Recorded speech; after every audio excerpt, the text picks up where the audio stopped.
नमस्कार, NMF news देख रहे हैं आप। मैं हूं आपके साथ अभिषेक पुंडीर।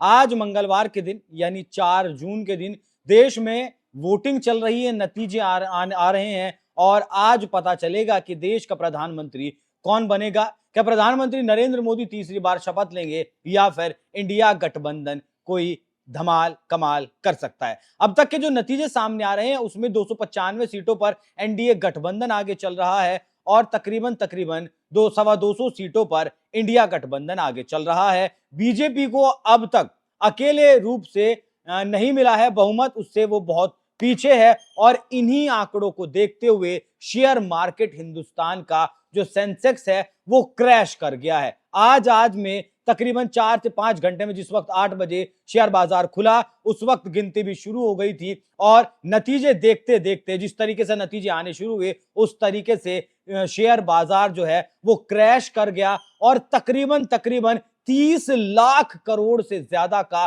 घाटा अब तक हो चुका है। जो सेंसेक्स कल जिस वक्त एग्जिट पोल्स आए थे सोमवार के दिन तकरीबन 2500 अंक चढ़कर 77,000 पर पहुंचा था, जो अब तक का उसका हाई लेवल था, लेकिन आज वो तकरीबन 6,000 टूटकर 70,000 पर आ चुका है। 6,000 अंक क्रैश होकर 1,900 अंक टूटा है शेयर बाजार।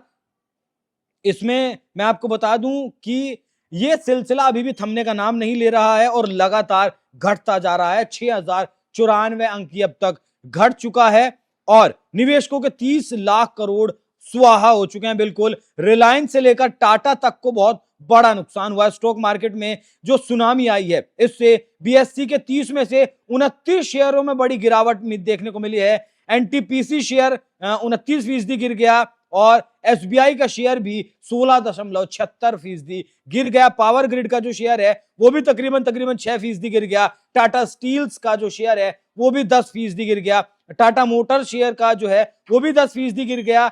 एयरटेल भारती का भी जो शेयर है वो भी तकरीबन 10% तक गिर गया। अडानी के शेयर में भी 23% की गिरावट देखने को मिली है। जो अभी गौतम अडानी पिछले ही हफ्ते एशिया के एक बार फिर से सबसे अमीर आदमी बने थे। मुकेश अंबानी को उन्होंने पछाड़ा था, लेकिन अब फिर से उनके शेयर गिर गए हैं। अडानी पोर्ट्स में 23% की गिरावट है, अडानी एंटरप्राइजेज में 20%, अंबुजा सीमेंट में 20%, एनडीटीवी में 20%, अडानी पावर में 18% और अडानी ग्रीन एनर्जी में भी 18% की गिरावट है। ये अडानी ग्रीन एनर्जी वही है जब रिपोर्ट आई थी अमेरिका की कि इन्होंने धांधली किया, इन्होंने कुछ गड़बड़ किया, हिंडनबर्ग की जब रिपोर्ट आई थी उस वक्त भी अडानी ग्रीन एनर्जी नहीं टूटा था, लेकिन आज अडानी ग्रीन एनर्जी भी टूट चुका है। तो शेयर बाजार जिस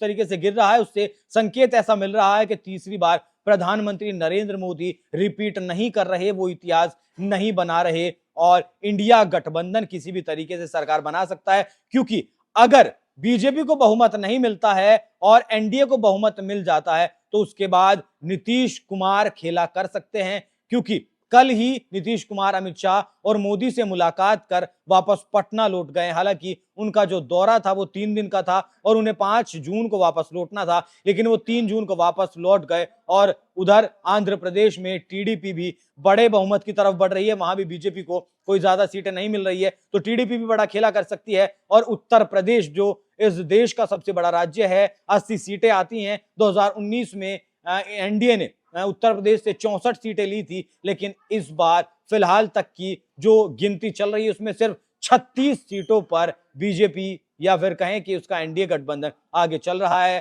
तो सेंसेक्स बाजार जो इशारा कर रहा है वो इसी तरफ इशारा कर रहा है कि देश में अब बदलाव शायद होने वाला है और आंकड़े वाकई में ये चौंकाने वाले हैं। तो जिस तरीके से शेयर बाजार लुढ़क रहा है और 30 लाख से ज्यादा का नुकसान हो चुका है, उससे संकेत प्रधानमंत्री नरेंद्र मोदी के लिए शुभ नहीं मिल रहे हैं। तो इस पूरी खबर पर क्या कुछ आपकी राय कमेंट कर जरूर बताएं। नमस्कार।